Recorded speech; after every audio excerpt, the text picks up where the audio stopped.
Welcome, everyone, to today's deep dive. We are really excited you're joining us for this one because we're exploring a deeply fascinating philosophical essay today. It's called The Scholar Stays Home by Sfeng, and the translation we're looking at was edited by Kinyu. Yeah, thanks for having me.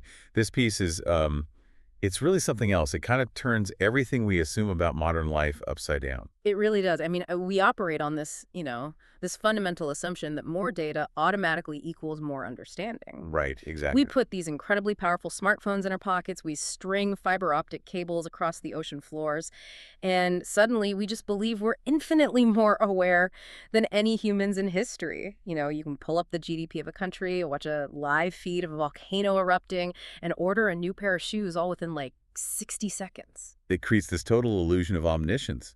We conflate access to information with actual wisdom. Yes.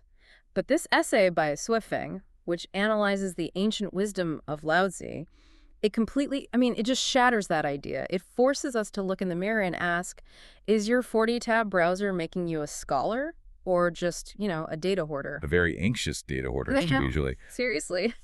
So the mission today is to unpack how ancient Taoist and Buddhist philosophies actually perfectly predicted and maybe critique our modern hyper-connected work-from-home internet culture. And the whole thing revolves around Lao Tzu's famous ancient maxim, which is, without leaving home, one can know the world.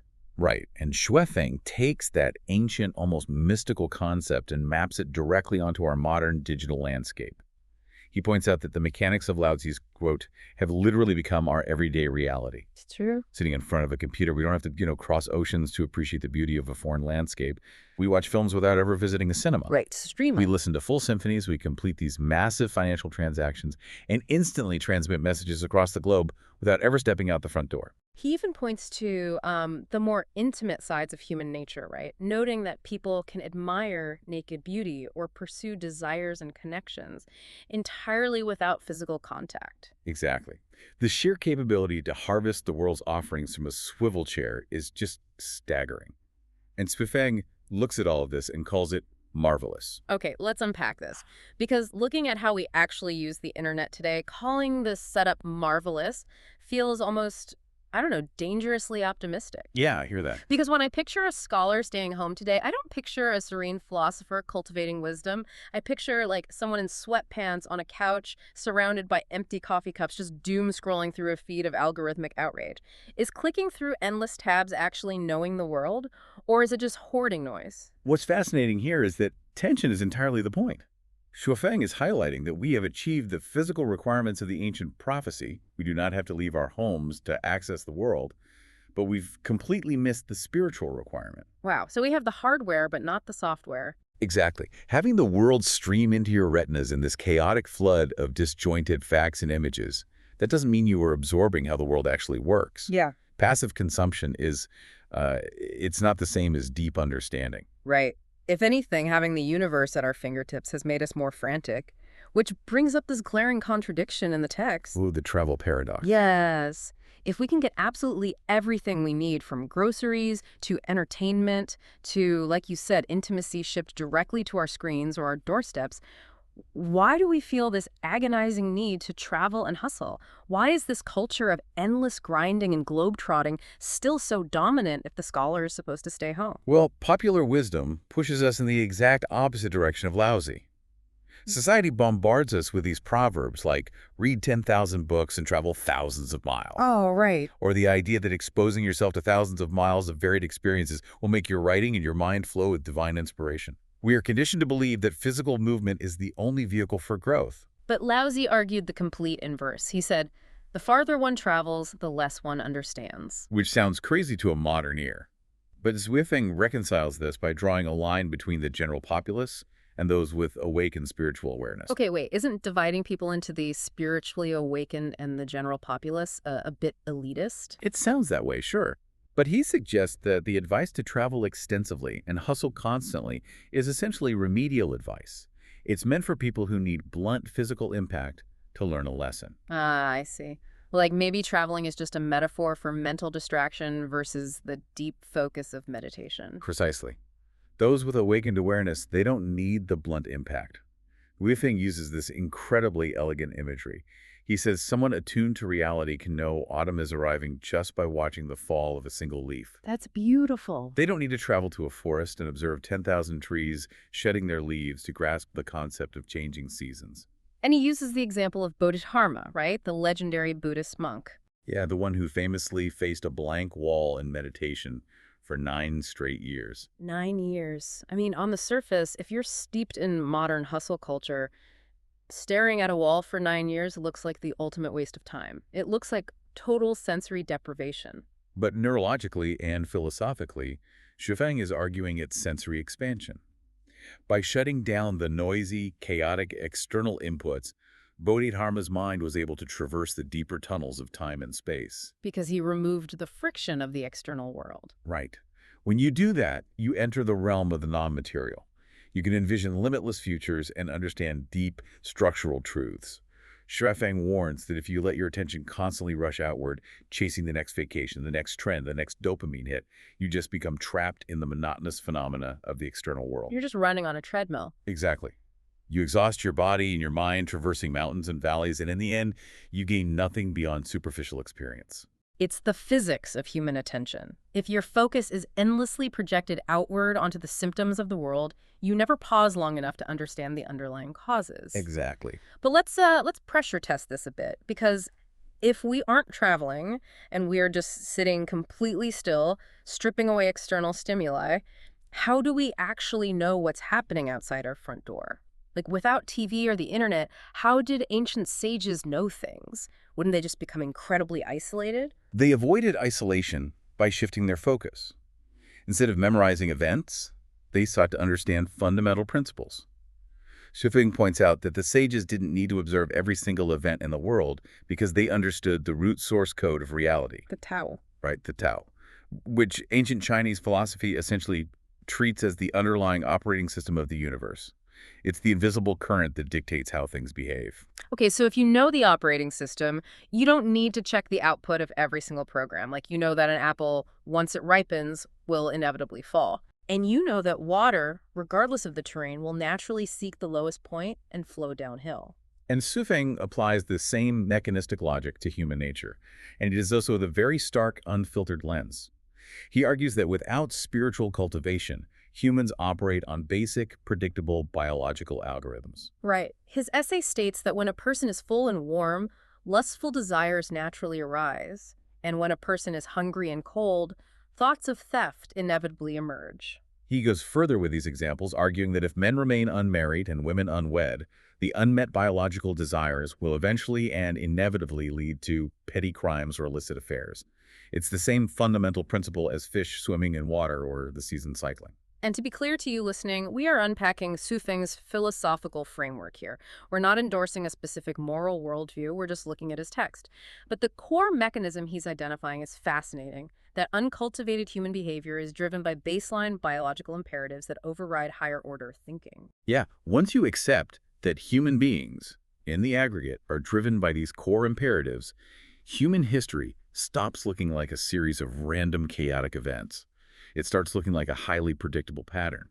By grasping that one core concept, how desperation or abundance alters human behavior, you can infer 1,000 other outcomes. You don't need to personally verify everything. Here's where it gets really interesting. Think of it like a massive open-world video game. Oh, I like that analogy. Right. The average player is running around frantically trying to travel thousands of virtual miles to memorize every single location, every enemy spawn point, every item drop.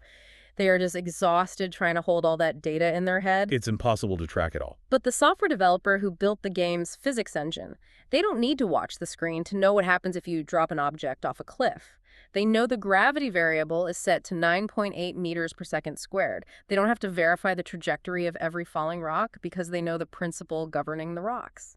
Applying that to a listener who might be, say, commuting right now, feeling completely overwhelmed by the 24-hour news cycle, this is how you cut through information overload. You don't need to read every single op-ed or track every minor political scandal if you understand the fundamental incentive structures driving societal behavior. Because you recognize the pattern. Yes, the physics engine of society. You stop needing to furiously refresh your feed to know what's going to happen next. You already know the trajectory of the falling rock. So if understanding the underlying code is all that matters, then reacting to everything we see on the surface is not just a waste of time, it's actively harmful. Which brings us to the next deeply counterintuitive part of the essay, seeing without looking. Yeah, Xiafeng quotes an unnamed philosopher who says, "I see more clearly when I close my eyes." That is such a wild concept. But that phrase perfectly captures the danger of relying on our physical senses. What we physically see is highly deceptive. Merely looking at the surface traps us in illusions and biases. The text argues that seeing harms the mind, and cleverness obstructs one's understanding of the Tao. Right, and cleverness in this context is that fast-twitch reactive intelligence. It's a part of our brain that jumps to a conclusion the second we see a headline. Exactly. Xufeng leans on some very evocative proverbs to illustrate this deception, like, "Distance tests a horse's strength, and time reveals a person's heart." Your initial visual assessment of a person, or a business deal, or a cultural movement is almost always incomplete because the physical form hasn't been tested by time. So what does this all mean for you as the listener? Are we supposed to literally ignore our physical senses? Or is this really a warning about not being fooled by surface-level appearances like falling for modern-day clickbait? It's definitely the latter. This taps into a profound Buddhist concept the author explores, which is the idea that form is emptiness, and emptiness is form. What appears to our eyes as solid, unchanging reality is actually transient and empty, while the invisible, underlying emptiness contains all the potential for form. He uses water to ground this concept, right? Yeah. You look at a tranquil, glassy lake, and then you look at a raging, tempestuous ocean. Visually, they look like entirely different entities.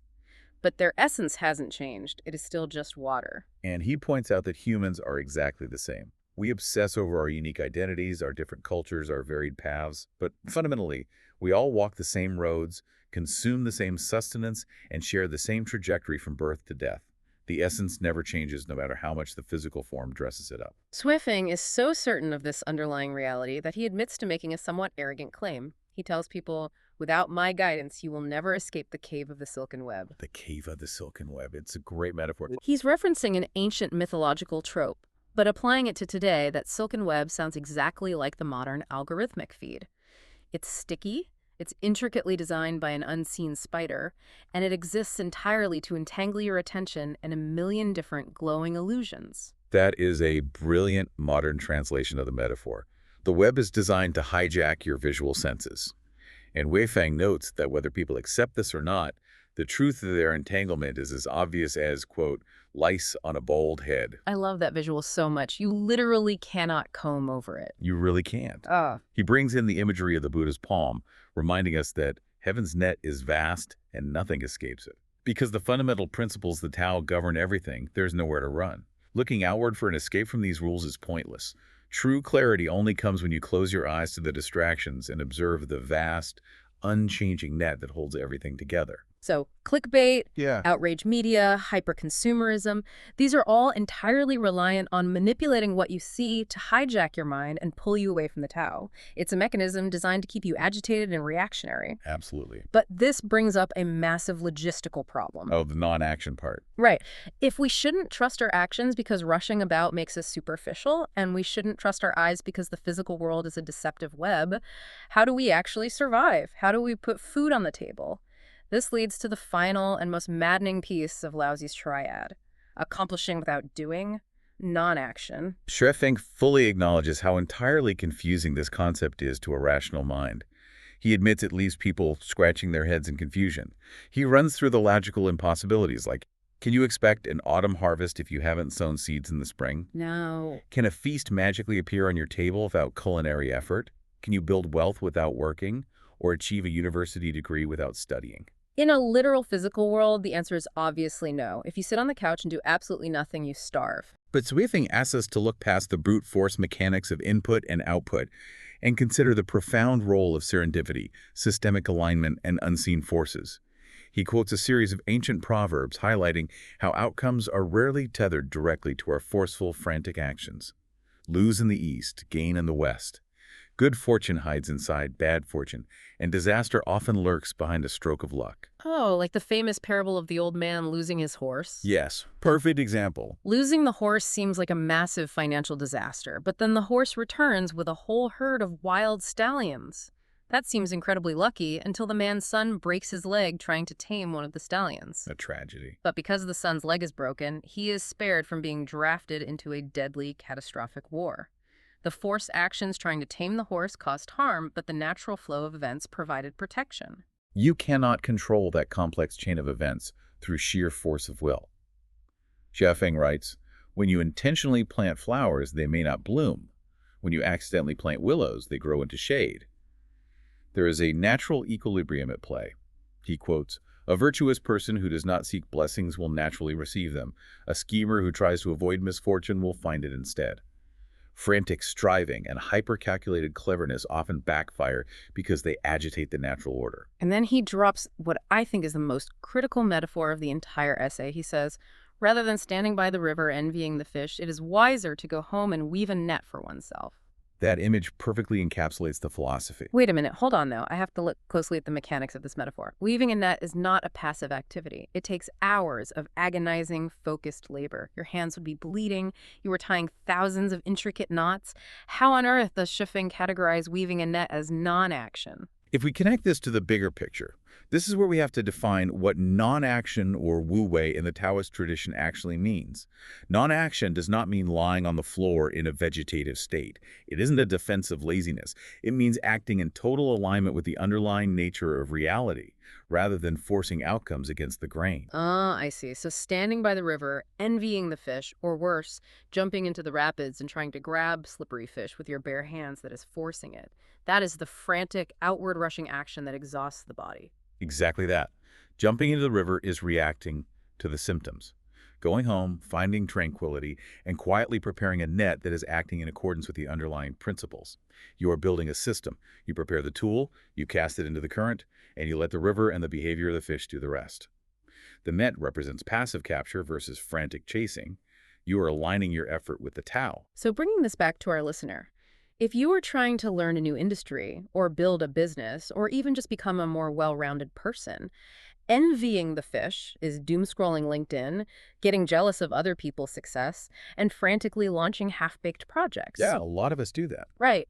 But weaving a net is stepping back, studying the fundamental principles of your field, building robust mental frameworks, and setting up automated systems so that opportunities naturally get caught in your web without you having to chase them down. That translates the ancient wisdom perfectly into modern utility. As Rifeng concludes, instead of pursuing the world with restless effort, true wisdom lies in finding tranquility. When you are tranquil, your vision extends far, and your heart illuminates the true nature of things. You stop fighting the current and start utilizing it. Which perfectly sets up his final textual reference, a famous quote from the Buddha. All conditioned phenomena are like dreams, illusions, bubbles, and shadows. Like dew and lightning, thus should you view them. It's a reminder of the fleeting, insubstantial nature of the external world. A bubble pops in an instant. Lightning flashes and vanishes. If you spend your life chasing bubbles and lightning strikes, you will end up exhausted and empty-handed. All sages differ from the general populace. Only in this one regard, they practice non-action. They don't chase the lightning. To synthesize this incredible deep dive for you listening today, you don't always need to hustle. You don't need to travel the globe to validate your existence, and you certainly don't need to consume endless streams of content to understand how the world works. The external world is incredibly noisy, full of deceptive forms and sticky silken webs. But if you can step back, find stillness, and understand the core, unchanging patterns of human behavior and nature, you achieve the deepest possible insight. You weave your net in tranquility. You become the scholar who stays home, yet truly knows the world. But I want to leave you with a final thought to mull over today, taking Shuifeng's premise to its ultimate logical conclusion. Shuifeng showed us how the internet makes Laozi's idea of knowing the world without leaving home a physical reality. But think carefully about that final quote from the Buddha. He claimed that all conditioned phenomena in the physical world are like dreams, bubbles, and shadows. Completely transient. Right. Now apply that to our digital world. The very internet we use to know the world from our couches is literally constructed of virtual pixels. It is entirely made of digital illusions and literal shadows cast on a glass screen. If the ancient sages believed the physical world was already a deceptive illusion, then the modern internet is an illusion of an illusion. It is a simulation running inside a dream. That is mind-blowing to think about. Perhaps the internet isn't the ultimate tool for knowing the world, after all. Perhaps the internet is the absolute embodiment of the emptiness the ancient sages warned us about the ultimate cave of the silken web. Which leaves us with this question. Will our next evolutionary step as learners be trying to consume more of this web, or logging off entirely so we can finally close our eyes and see clearly? Wow. Thank you for joining us on this deep dive. We'll see you next time.